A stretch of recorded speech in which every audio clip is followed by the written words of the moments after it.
bertanya kepada paslon nomor urut 2, kemudian akan dijawab dalam durasi waktu 2 menit, tanggapan 1 menit, dan respon penutup 1 menit. Kepada paslon nomor 5, saya persilahkan. Dalam membangun smart city, tentunya kita membutuhkan smart people. Salah satunya adalah SDM yang unggul dan berkarakter melalui olahraga. Jika Bapak terpilih sebagai kepala daerah, bagaimana Bapak mengimplementasikan smart city dan sport science atau ilmu pengetahuan dan teknologi modern di bidang olahraga dalam meningkatkan prestasi olahraga di Kota Kupang? Sementara daerah-daerah lainnya sudah menerapkan konsep smart city dan sport science untuk memajukan prestasi olahraga di daerah mereka. Terima kasih. Masih ada 20 detik, mau dicukupkan saja? Baik, boleh dicukupkan terlebih dahulu, stop dulu timernya. Kami persilahkan kepada paslon 2 untuk menjawab. Ya, kalau untuk sahabat, kita cari pelatih-pelatih yang handal untuk bagaimana bisa mengelola atlet-atlet kita yang terbaik. Saya pernah ketua KONI Kota. Jadi bagaimana kesulitan atlet-atlet Pengda, Pengcap, persoalan kembali klasik masalah dana.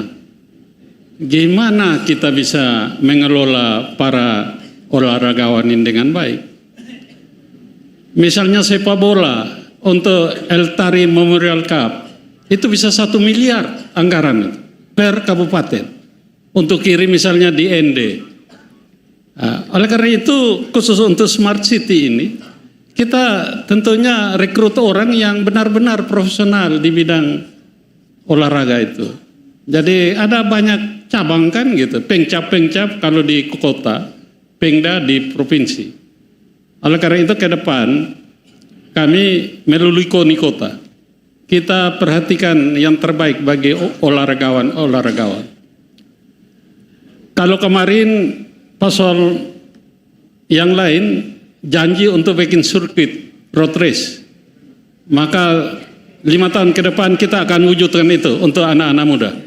Sirkuit, sehingga mereka tidak balap liar di jalan, buat Pak Kapolres Kupang Kota sakit kepala urus.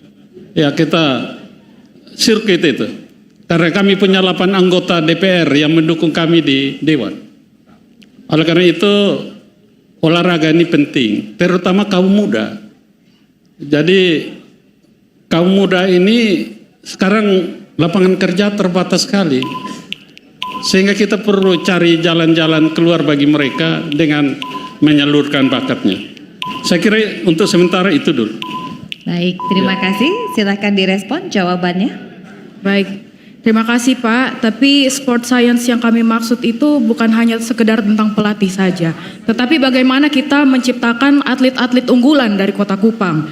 Kenapa pertanyaan ini juga penting? Karena Kota Kupang akan menjadi tuan rumah PON di tahun 2028. Jika kami, paket CS-an diberikan kesempatan, diberikan kepercayaan untuk memimpin Kota Kupang, kami akan melakukan talent scouting untuk mencari anak-anak muda yang berbakat di bidang olahraga melalui event-event di Kota Kupang. Lalu kami juga akan memperhatikan nutrisi dan gizi dari para atlet-atlet yang akan berkompetisi dan merubah metode latihan dari konvensional menjadi modern. Atlet-atlet itu akan dipasang GPS, heart rate monitor sehingga ada monitoring dan evaluasi bagi mereka.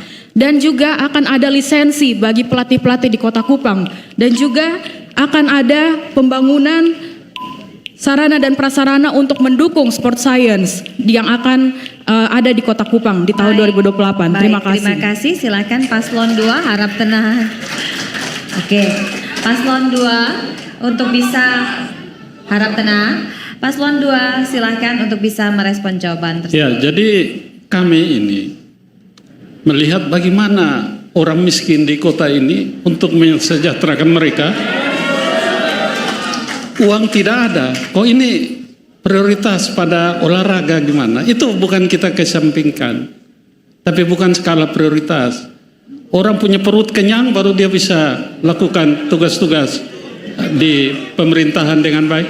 Kesejahteraan pegawai itu perlu kita tingkatkan. Kesejahteraan masyarakat itu perlu, bukan kita harus skala prioritas. Karena bapak-bapak belum pengalaman dalam mengelola pemerintahan. Ini sama seperti kita masuk di ruangan hitam gelap terus kita rapat sini sana tidak tahu mau kemana. Ya, kalau pengalaman ya tidak bicara seperti ini. Ya, oleh karena itu saya mohon maaf karena kami punya pengalaman untuk mengurus demikian. Terima kasih. Terima kasih pasangan calon